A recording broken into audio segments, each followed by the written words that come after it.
Paytm की तरफ से ना एक क्लैरिफिकेशन आई है। हालांकि ये न्यूज़ आ गई थी कि पेटीएम अपनी एक जापान की कंपनी है पेपे, उसमें हिस्सा बेच रही है और सॉफ्टबैंक के साथ 2364 करोड़ रुपए में डील हुई है। हालांकि पेटीएम ने कहा है कि नहीं, वो डायरेक्टली वो नहीं कर रहे हैं, उनकी एक सिंगापुर की सब्सिडरी है जो कि ये स्टेक सेल कर रही है। पेटीएम लगातार हम तेजी देख रहे हैं, 1000 रुपए के पास धीरे धीरे पहुंच रहा है शेयर, और अगर आप साल के निचले स्तर से देखेंगे तो 3 गुना से भी ज्यादा इसका भाव पेटीएम का हो गया है। से वो वाद विवाद खड़ा हुआ था और जिस प्रकार से गिरावट देखी, करीबन 350 के नीचे गया ये स्टॉक, और फिर कुछ स्पष्टीकरण आए और कुछ सुधार हुआ। तत्पश्चात हमने पहले भी खरीदारी की राय थी, लेकिन फिर जब वो मामला उठा था तब हमने बने रहने की राय दी थी, नई निवेश की राय नहीं दी थी। लेकिन जैसे जैसे खबरों में सुधार हुआ और जो असर आया आखिरकार परिणामों को लेकर के, उसके मद्देनजर हमने खरीदारी की राय फिर से दी है। ये जो खबर आई उसको लेकर के आने वाले समय में शायद और रुझान जो है वो बेहतर होता हुआ नजर आएगा।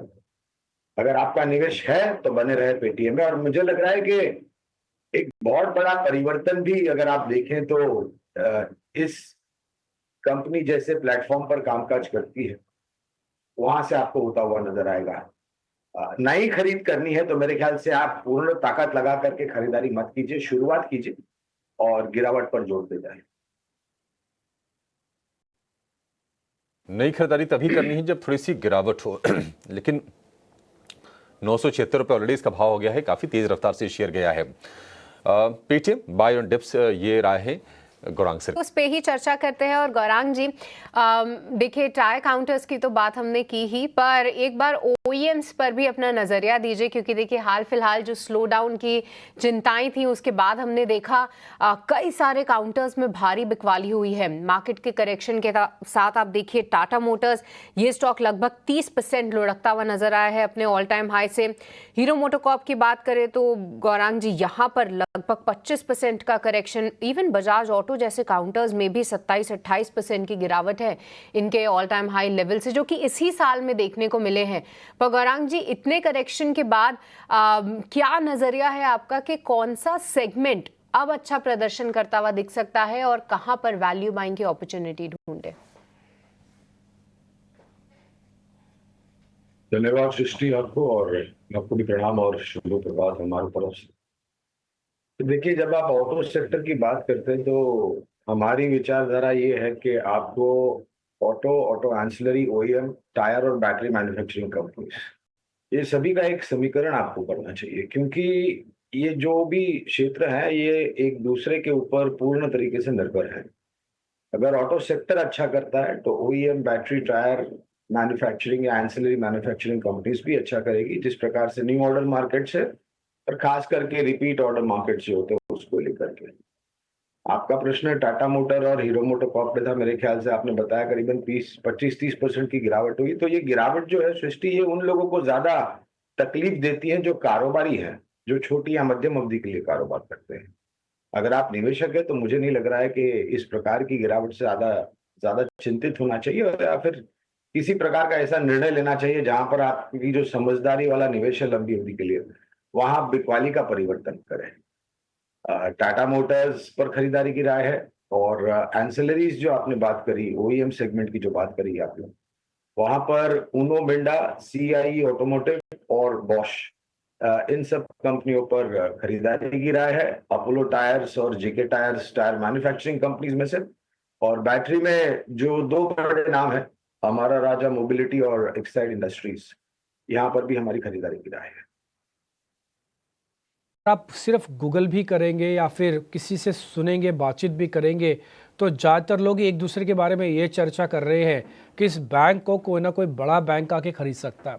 ये जापानीज़ बैंक्स भी हो सकते हैं, ये अरब के बैंक भी हो सकते हैं, अगर गवर्नमेंट ऑफ इंडिया अलाउ कर दे या वैल्यूएशन उनके जस्टिफाई हो जाए तो।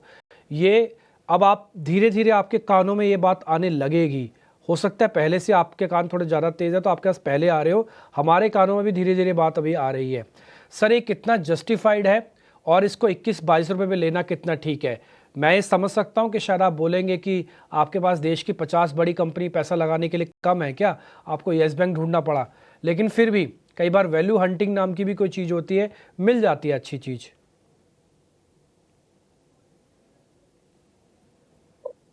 गूगल की बातों पे और कही सुनी बातों पे हम अ, भरोसा नहीं करते हैं डीपी। हम भरोसा करते हैं आंकड़े क्या उभर करके आते हैं और भविष्य कैसा लगता है अगर आप बुनियादी तर्क के आधार पर कामकाज करें। मैं हमारे कानों पर तो ऐसी कोई बातें आई नहीं है और ना ही हम कही सुनी बातें पर भरोसा करते हैं। बैंक का जहां तक सवाल है तो मैं इतना बिल्कुल कहना चाहूंगा कि अगर आत्महत्या और खुदकुशी करनी है तो और भी कई सारे तरीके हैं।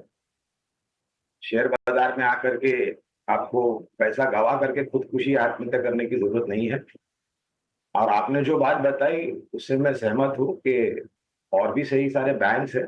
दाम देख करके निवेश नहीं करना चाहिए, काम देख करके निवेश करना चाहिए। आपकी कहने का मतलब है कि इसको छोड़ दें। इसको अगर छोड़ना है तो फिर सर पाना किसको है? पाना एचडीएफसी को है क्या? नहीं, ऐसी जरूरत एचडीएफसी तो देखिए आप हम हमारा काम है आपके चैनल के माध्यम के द्वारा लोगों का हाथ पकड़ करके वित्तीय मार्गदर्शन करना। और वो तब होता है जब आप क्वालिटी बाय करते हैं। क्वांटिटी बाय करने की आपको कोई जरूरत नहीं है। हाँ, अगर आपको एचडीएफसी की तरफ जाना है तो वहां पर बुनियादी तर्क के आधार पर हमारी खरीदारी की राय है। जहां तक छोटी बैंकों का सवाल है, फिर वो चाहे निजी क्षेत्र की बैंक हो या फिर सरकारी बैंक हो, तो आईडीएफसी फर्स्ट बैंक है, सिटी यूनियन बैंक है, जहां पर हम खरीदारी की राय दे रहे हैं। सरकारी बैंकों में bank of India, PNB, Canara bank जैसी बैंक है जहां पर आप निवेश करते हैं लंबी अवधि के लिए। गौरांग जी, जो वीकनेस है और आज का जो वीकेस्ट लिंक साबित हो रहे हैं वो है एफएमसीजी काउंटर्स, जहां पर गोदरेज कंज्यूमर्स की कमेंट्री ने पूरा मूड जो है बिगाड़ते हुए वो दिख रहा है। क्योंकि देखिए एचयूएल फिर 3.5% की कमजोरी, टाटा कंज्यूमर्स 2% की गिरावट, ब्रिटानिया लगभग 1.5% नीचे, नेस्ले जैसे स्टॉक्स भी गिरावट का शिकार हो रहे हैं। आशीष जी, उम्मीदें माफ कीजिएगा गौरांग जी, उम्मीदें बहुत लगाई जा रही थी कि कंजम्पशन थीम जो है वो अच्छा प्ले कर सकती है, पर ऐसे में फिर से जो एक वीकर साइड की कमेंट्री है, क्या आपको लगता है गोदरेज कंज्यूमर्स के बाद अब बाकी कंपनीज भी सिमिलर लाइंस पे ही कुछ अपनी कमेंट्री देती हुई नजर आएंगी बीती तिमाही के लिए? सृष्टि, देखिए छोटी मध्यम अवधि में अगर किसी प्रकार की घोषणा कामकाज को लेकर के और खपत को लेकर के अगर खड़ी होती है तो हमारा ये मानना है कि इसका ये मतलब नहीं होता है कि लंबी अवधि में आप सुधार या परिवर्तन नहीं देख सकते। जहां तक एफएमसीजी क्षेत्र का सवाल है तो आधा दर्जन से ज्यादा कंपनियां हमारी खरीदारी की सूची में है। उनमें से एक एज अ डिस्क्लोजर जो कंपनी की आप चर्चा कर रहे हैं, गोदरेज कंज्यूमर प्रोडक्ट्स, वो भी है। देखिए, दूसरी तिमाही में नतीजों को लेकर के भी इस क्षेत्र में से इतना उत्साह नहीं देखने को मिला और उसका मुख्य कारण है कि शहरों में तो आपको खपत थोड़ी बहुत निचले स्तर पर होती हुई दे रही थी, लेकिन ज्यादा योगदान जो खपत लेकर के आय और शुद्ध मुनाफे पर होता है वो होता है ग्रामीण और मध्यम ग्रामीण क्षेत्रों में से। वहां पर भी आप मांग निचले स्तर पर देख रहे हैं तो स्वाभाविक था कि नतीजों में कमजोरी आप देखें। लेकिन आने वाले समय हमें लग रहा है तीसरी चौथी तिमाही में शायद धीरे धीरे करके सुधार होगा और अगले वित्तीय वर्ष में महंगाई दर भी मेरे ख्याल से काफी नियंत्रण में आएगी। क्योंकि महंगाई दर अगर ऊपर जाती है सृष्टि, तो आम आदमी भी प्रयास करता है कि उसका जो घर का बजट है उसमें खर्च किस प्रकार से चले। और उसके लिए वहां पर भी अगर आप देखें तो बहुत ही ऊंचे भाव के प्रोडक्ट्स नहीं खरीदते हैं। जहां पर आपका बजट फिट होता है वो जाकर के खरीदते हैं। लेकिन जब महंगाई दर नीचे आती है और नकदी को लेकर के कुछ रियायत हो जाती है आम आदमी की जेब में, तो फिर से वो खर्च करना चालू कर देते हैं। तो इन सब कंपनियों पर हमारी खरीदारी की राय है। HUL, ITC, Godrej consumer, Tata consumer, Britannia, Nestle, Dabur, Marico.